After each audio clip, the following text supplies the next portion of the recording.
Today we are going to do a full apartment tour of my apartment.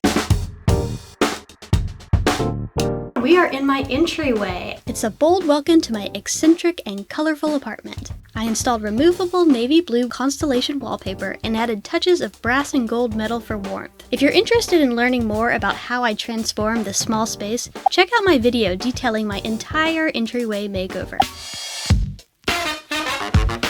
Immediately adjacent to the entryway is the living room. This is actually quite a large room. The 9x12 area rug helps define the space. You probably get the idea by now that I love bright colors and I'm not afraid to use bold hues in big ways. Welcome to my living room. I have a bright yellow sectional. I did a custom order from Joybird. They have a lot of really bright, colorful fabrics that you can choose from, as well as different styles. This is the Elliott reversible sectional, and I got the reversible one because I didn't know how long I would be in this space. And with the reversible sectional, you can actually take this longer end piece and flip it over and move it to the other side. So if your configuration changes, you can just swap the side of the sectional. So I really appreciate that flexibility. Now, what I wish I knew before getting a yellow sofa is that this fabric that I chose was an S-type fabric, which means it can only be cleaned with a dry cleaning solvent and not water. That's because it's a natural fabric, and if you get it wet, it can shrink, it can discolor, and so it's very difficult to clean and keep clean. Whenever I clean it, I have to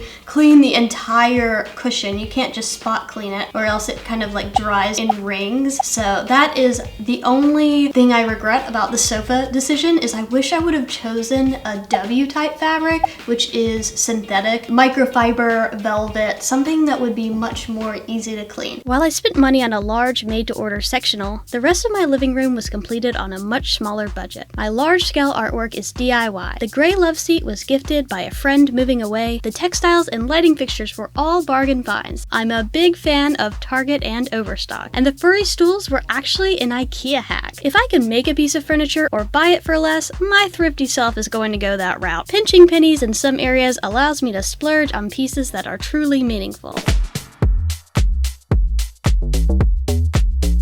Welcome to my dining room. This might look like a formal dining room setup, but it is the only dining room. There's not like a breakfast nook in the kitchen or anything. When meals are eaten, they are eaten here. In case you're wondering, this apartment did not come with the chandelier. That is a feature that I chose to upgrade. This is the tassel chandelier by Justina Blakeney, and they sell it at Anthropology and I think also the Jungalow. My boyfriend helped me take down the old chandelier and install the new one. It really upgraded the space. The old chandelier just wasn't cute, and it was also too much light for this tiny room. We saved the old chandelier, and whenever I move out, we'll just put the old chandelier back up in its place. It's a cost that I'm willing to pay to have this beautiful chandelier in here. In addition to the tassel chandelier, you'll notice other pink and blush accents in the space. The dining chairs were an Amazon find, to which I took a can of gold spray paint to the legs. So if you're wondering about the wallpaper, it is actually not wallpaper. It's Mylar tape that I cut into 4-inch strips and put each individual 4-inch strip up on the wall. The washi tape wall was a super simple DIY, and I have a video showing the entire process if you're interested in tackling one of your own. Now, moving through the dining room, this is my favorite space in the house, the bar area. When I first moved in, this was a blank wall. Ew. I immediately thought this would be a great place to put a bar. The credenza is the Audrey Dining Buffet from West Elm, and it's definitely a splurge piece. It's not maybe a price I would pay today, but I'm glad I have it today. Yay, past Victoria for splurging on furniture. The shelves, however, were very affordable. They're IKEA shelves. I then also purchased stemware hanging racks from Amazon, and I spray painted them gold, fancy, mounted them to the underside of the shelf so that we have our hanging stemware. The wallpaper I first saw in Arsenic Lace's home. This was in her living room, and I just thought it was gorgeous, and I wanted it in the bar. It's called the Caldrea leaf pattern, and I purchased it from Etsy. You can find it from different sources, but Etsy had a good affordable price, and they had it in the removable wallpaper type. This is actually my first time installing removable wallpaper. This was not my best. You can see I left some like white seams, but it doesn't really bother me that much today. Still just makes me happy in here. Time for a drink, yeah? Now speaking of splurges, this is my artwork splurge. They are photographs from the Grey Malin Bon Voyage collection. I love them so much, I thought they would be perfect for the bar area, my fanciest artwork in the bar. If you round the corner past the bar, we've got the rest of the kitchen.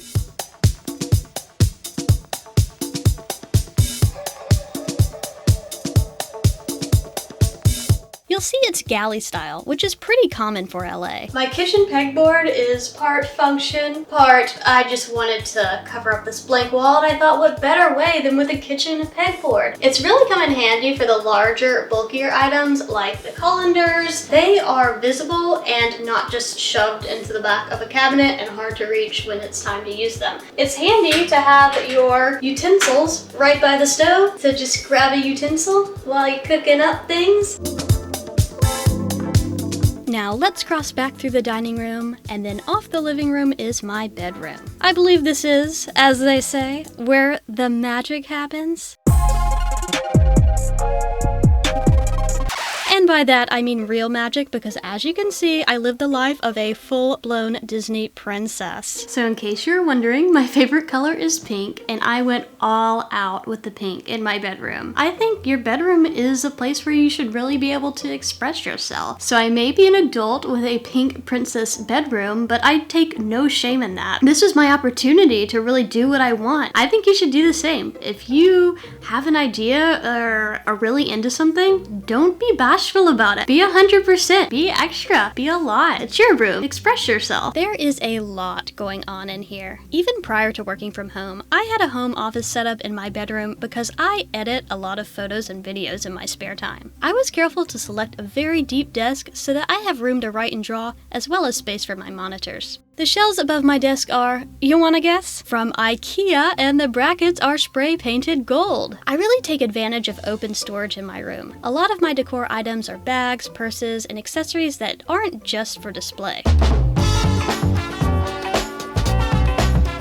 My bedroom has an ensuite bathroom. Here, I traded bold color for bold pattern with a geometric black and white floor tile. This is peel and stick floor tile that I installed over the existing tile in complete renter ambitious gusto. Hexagonal metal tile backsplash, which is also peel and stick, provides a sophisticated contrast to the playful flooring. If you'd like to learn more about this ambitious and potentially risky room makeover, you definitely want to watch my bathroom transformation video.